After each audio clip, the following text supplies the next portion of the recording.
The National Media and Current Challenges Workshop concludes its meetings in Damascus, issuing a final communiqué denouncing the terrorist war against Syria.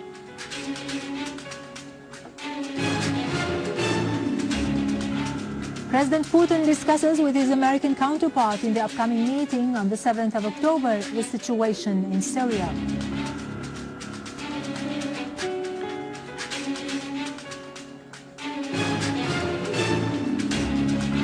Army units continue to chase terrorists in Aleppo, Lattakia countryside and Idleb, eliminating dozens of them.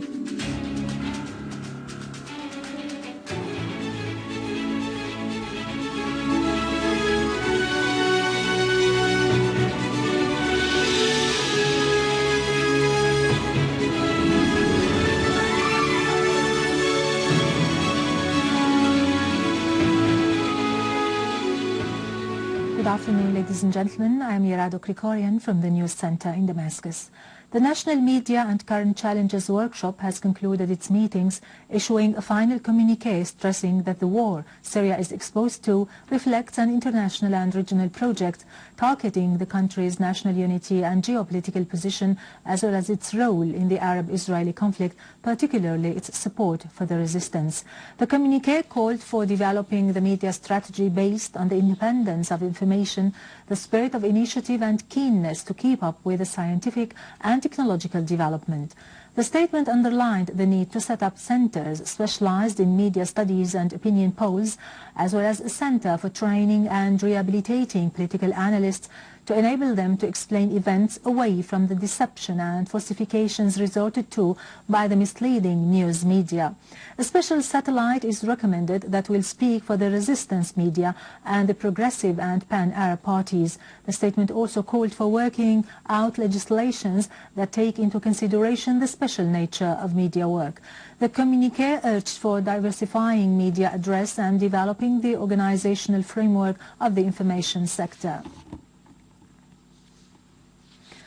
For a comprehensive coverage of the workshop, our colleague Sausan Badr has more. For evaluating the performance of the Syrian media during the fierce war on Syria, and with the aim of developing the means of facing all the challenges that hindered that work, the workshop entitled The National Media and the Current Challenges was held for 3 days under the patronage of Prime Minister Wael Halaqi at the Damaros Hotel in Damascus. I think that this workshop is very important because what it aims to achieve is to review the performance of media in Syria to see where it did achieve great points, where it did fall short of achieving its objective, and then to try and draw a strategy for a better performance for the future. I think it's very important that many Arab thinkers and journalists and non-Arabs also who are active in the regional media are present here, and the motto of this is to be, of this meeting and of these discussions, is to be honest and transparent and to refer to the negative points before referring to the positive. The workshop discussed the role of the media in building the national personality and focused on the performance of media before, during and after the crisis. I think the Syrian media has been taken by surprise from the beginning of the crisis. They weren't ready for such a war coming from inside Syria and from outside of Syria, especially when we can look to the Arab media coming from the Gulf. During many years, all the public opinion in Syria were oriented to those television. Suddenly they have changed their speech and their behavior and attacking Syria from every side. But after some months, I think, with the private sector also, not only the governmental media, they could answer for some mistakes and to clarify the real situation in Syria. And I can confirm that outside of Syria also, people start to look for the Syrian media because they want to have a balance between what the international media are saying and what the Syrian media are saying. Participants pinpointed the features of the national media which stood by Syria during the current crisis in the face of the flow of aggressive media reports and programs which worked on distorting facts and misleading the public opinion. At the beginning of the crisis in 2011, we didn't see a lot of Western media. We saw Russia Today and we saw Press TV and we saw Telesur, Venezuelan TV, and that's all very good, but we actually need to see more Western media. Some of them actually have their narrative and their script written for them already. So if they come to Syria and it's there's no point to them coming because they've already made up their mind. But some of them actually do make a difference. Some of them tell the tale, and I can give an example. Robert Fisk, for example, when he went to Malula, he told a very good story. Jeremy Bowen of the BBC, when he went to Malula, he told a very good story. He simply told the truth, and that was a good story. The workshop highlighted the mechanisms of reporting news during war times, a thing that demands speed and accuracy at the same time. This workshop expressed that Syria is living its life, and Syria can assure that the style of life will continue whatever the situation is, especially that Syria expressed itself as a country that can face the obstacles and the difficulties and can win in this facing of the problems. This workshop is very important and strategic in this period, in this exceptional period in Syria, because this period is the end of I can say it's the end of the war, a certain form of war on Syria, and the great victory of Syria. The participants concluded that Syria, which has been the target of a global war, military and through media outlets, had not only succeeded in putting bumps on the roads of the aggressors, but also worked on correcting the dysfunction of media, which witnessed many changes during the past 2.5 years.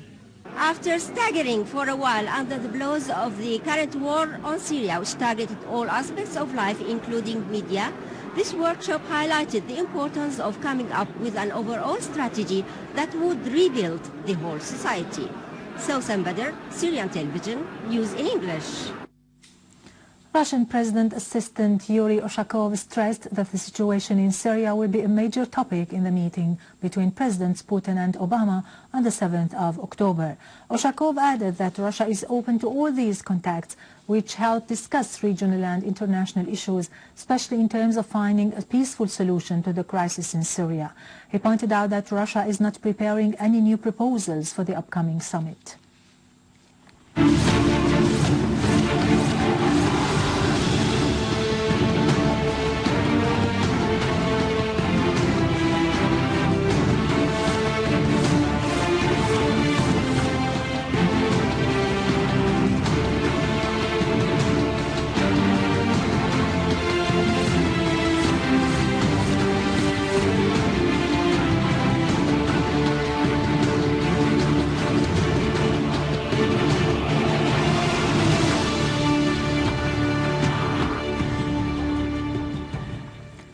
Syrian Arab Army units today clashed with terrorists who had tried to infiltrate into secure areas in Aleppo and its suburbs, killing and injuring a large number of them and destroying their missiles, launchers, bases and mortar guns in the city's northern countryside.